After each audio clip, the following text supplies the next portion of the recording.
একবার রাজা অম্বরীশ শাস্ত্রীয় বিধি অনুসারে একটি ব্রত পালন করছিলেন, যার সময় নির্দিষ্ট ছিল।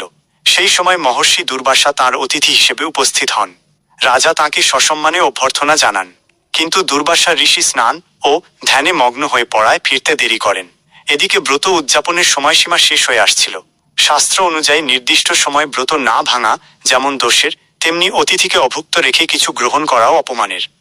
এই ধর্মসংকটে রাজা অম্বরীশ বিবেকের পথ বেছে নেন এবং কেবলমাত্র জল পান করে ব্রত শেষ করেন। যখন মহর্ষি দুর্বাসা ফিরে এলেন, তিনি একে নিজের অপমান বলে মনে করেন। প্রচণ্ড ক্রোধে তিনি নিজের জটা থেকে একটি ভয়ঙ্কর কৃত্যা রাক্ষসী উৎপন্ন করেন, যা রাজাকে বিনাশ করতে উদ্যত হয়।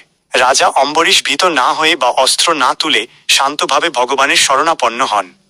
সেই মুহূর্তেই ভগবান বিষ্ণুর সুদর্শন চক্র আবির্ভূত হয় এবং কৃত্যাকে ধ্বংস করে দেয়। এরপর সুদর্শন চক্র মহর্ষি দুর্বাসার পিছু নেয়। ভীত দুর্বাসা ব্রহ্মা ও শিবের কাছে আশ্রয়ের জন্য যান, কিন্তু কোথাও তিনি রক্ষা পাননি। অবশেষে ভগবান বিষ্ণু স্বয়ং জানান যে এই চক্র তাঁর ভক্তের রক্ষার জন্য প্রকট হয়েছে এবং একে কেবল তিনিই শান্ত করতে পারেন, যার বিরুদ্ধে অপরাধ করা হয়েছে। তখন দুর্বাসা ঋষি রাজা অম্বরীশের চরণে এসে ক্ষমা প্রার্থনা করেন। রাজা তাকে ক্ষমা করে দেন এবং সেই মুহূর্তেই সুদর্শন চক্র শান্ত হয়। কমেন্টে জয়শ্রী বিষ্ণু অবশ্যই লিখুন।